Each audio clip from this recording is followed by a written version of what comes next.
తెలంగాణ ఎలా వచ్చింది? ఏం రక్తపాతంతో తీసుకున్నామా?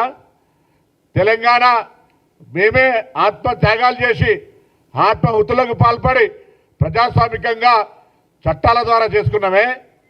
మరి అటువంటి పరిస్థితిని ఇలా మీరు ఈ విధంగా ఇష్టం వచ్చినట్టుగా ఇష్టం ఉన్నప్పుడు మాట్లాడుతుంటే ఎవరు ఎందుకు మాట్లాడతలేరు అని అడుగుతా ఉన్నా.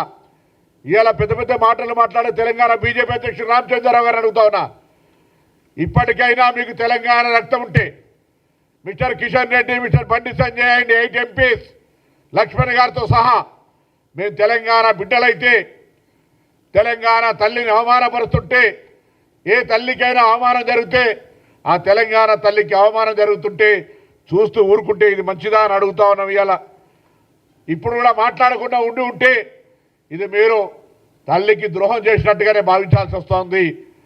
ఆనాడు శాసనసభ్యత్వానికి రాజీనామా చేయకుండా పరారైన వ్యక్తి ఇవాళ తెలంగాణకు సంబంధించి ప్రాతినిధ్యం వహిస్తున్నప్పటికీ మంత్రిగా తెలంగాణ ఏర్పాటును ప్రధానమంత్రి మాట్లాడినప్పుడు అంటే భయం ఉండే కావచ్చు, మంత్రిగా తీసేస్తారని మాట్లాడలేదనుకున్నాం.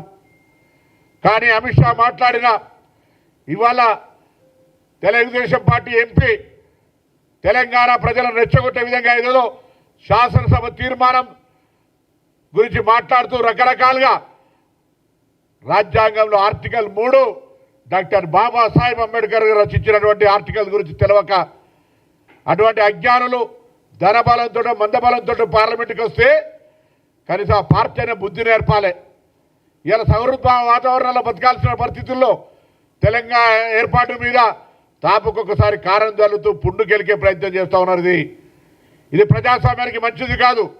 అసలు దేశ ప్రజాస్వామ్యంలో రాష్ట్రాల కూటమిగా ఏర్పడ్డ ఈ దేశంలో ప్రజాస్వామిక ఫెడరల్ సిస్టంలో తెలంగాణ విభజనను అవహేళన చేస్తుంటే తెలంగాణ ఏర్పాటుకు సంబంధించినటువంటి ప్రక్రియ ఆ వేదిక లోక్సభ అయితే అక్కడనే దానికి తెలంగాణ ఏర్పాటుకు అవమానం జరుగుతుంటే ఎందుకు ప్రేక్షకులుగా ఉంటా ఉన్నది వ్యవస్థ?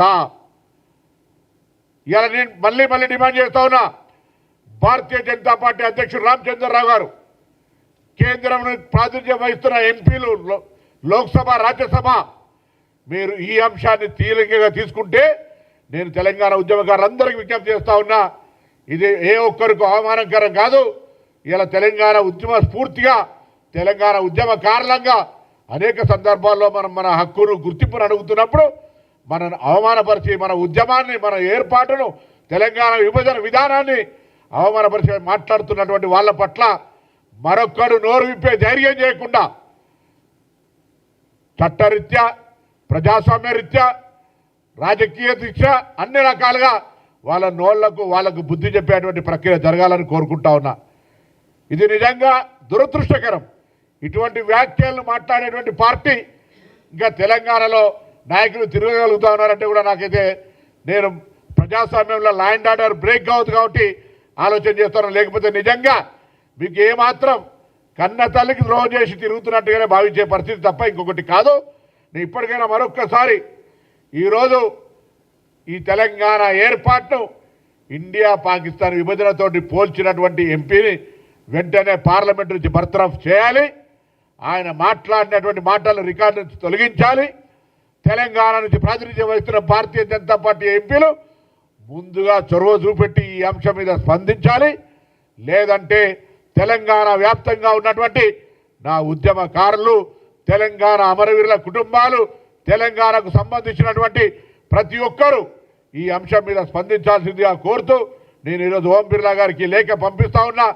దయచేసి తెలంగాణ ప్రజల ఆత్మగౌరవానికి, తెలంగాణ ఏర్పాటుకు వేదికైన లోక్సభను అవమానపరుస్తూ మాట్లాడినటువంటి విధానాన్ని వెంటనే ఆ మాటల రికార్డు